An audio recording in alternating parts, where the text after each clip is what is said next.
नमस्कार दोस्तों, राधे राधे, जय श्री कृष्णा।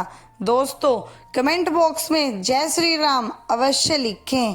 आइए जानते हैं प्रभु श्री राम से जुड़ा चौंकाने वाला रहस्य कि श्री राम ने क्यों ली थी जल समाधि। अयोध्या आगमन के बाद राम ने कई वर्षों तक अयोध्या का राजपाट संभाला और इसके बाद गुरु वशिष्ठ व ब्रह्मा ने उनको संसार से मुक्त हो जाने का आदेश दिया। एक घटना के बाद उन्होंने सरयू नदी में जल समाधि ले ली थी। अश्विन पूर्णिमा के दिन मर्यादा पुरुषोत्तम राम ने अयोध्या से सटे फैजाबाद शहर के सरयू किनारे जल समाधि लेकर महाप्रयाण किया। श्री राम ने सभी की उपस्थिति में ब्रह्म मुहूर्त में सरयू नदी की ओर प्रयाण किया। उनके पीछे थे उनके परिवार के सदस्य भरत, शत्रुघ्न, उर्मिला, मांडवी और श्रुति कीर्ति। ओम का उच्चारण करते हुए वे सरयू के जल में एक एक पग आगे बढ़ते गए और जल उनके हृदय और अधरों को छूता हुआ सिर के ऊपर चढ़ गया। क्यों ली थी जल समाधि श्री राम ने?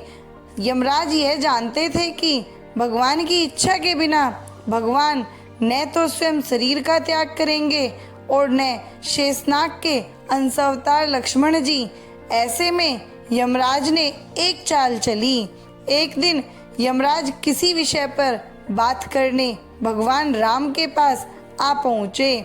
भगवान राम ने जब यमराज से आने का कारण पूछा तो यमराज ने कहा कि आपसे कुछ जरूरी बातें करनी हैं। भगवान राम यमराज को अपने कक्ष में ले गए।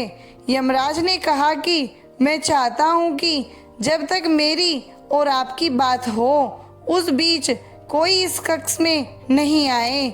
यमराज ने अपनी बात को आगे बढ़ाते हुए कहा कि अगर कोई बीच में आ जाता है तो आप उसे मृत्युदंड देंगे।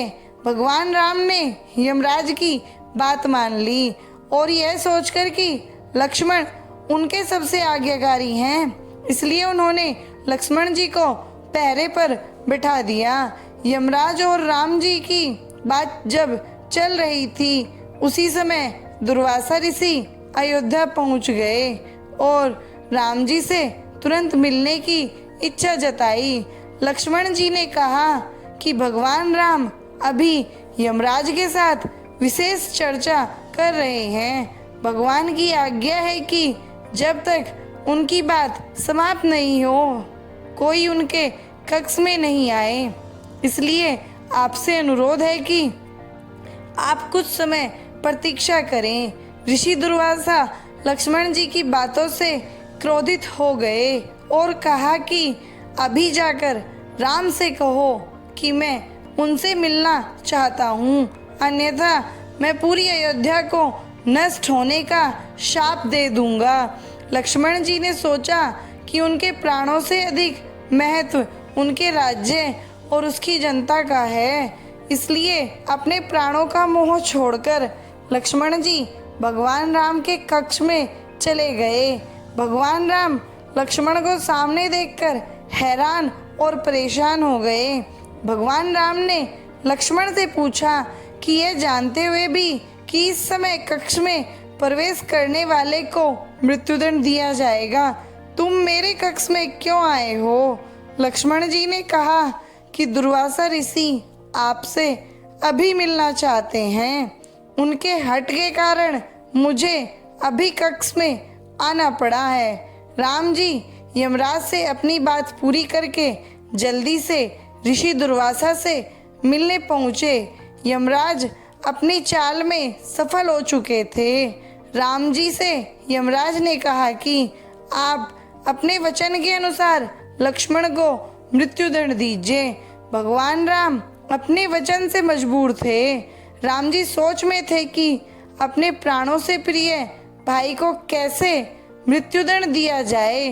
राम जी ने अपने गुरु वशिष्ठ जी से इस विषय में बात की तो गुरु ने बताया कि अपनों का त्याग मृत्युदंड के समान ही होता है, इसलिए आप लक्ष्मण को अपनों से दूर कर दीजिए। यह उनके लिए मृत्युदंड के बराबर ही सजा होगी। जब राम जी ने लक्ष्मण को अपने से दूर जाने के लिए कहा तो लक्ष्मण जी ने कहा कि आपसे दूर जाकर तो मैं यूं ही मर जाऊंगा, इसलिए अब मेरे लिए उचित है कि मैं आपके वचन की लाज रखूं। लक्ष्मण जी भगवान राम को प्रणाम करके राजमहल से चल पड़े और सरयू नदी में जाकर जल समाधि ले ली। इस तरह राम और लक्ष्मण दोनों ने अपने अपने वचनों और कर्तव्य का पालन किया। इसलिए कहते हैं रघुकुल रीति सदा चली आई, प्राण जाए पर वचन न जाई। दोस्तों, अगर आपको मेरी ये जानकारी अच्छी लगी हो तो प्लीज़ मेरे चैनल को लाइक करें, सब्सक्राइब करें, शेयर करें और कमेंट करें। धन्यवाद दोस्तों।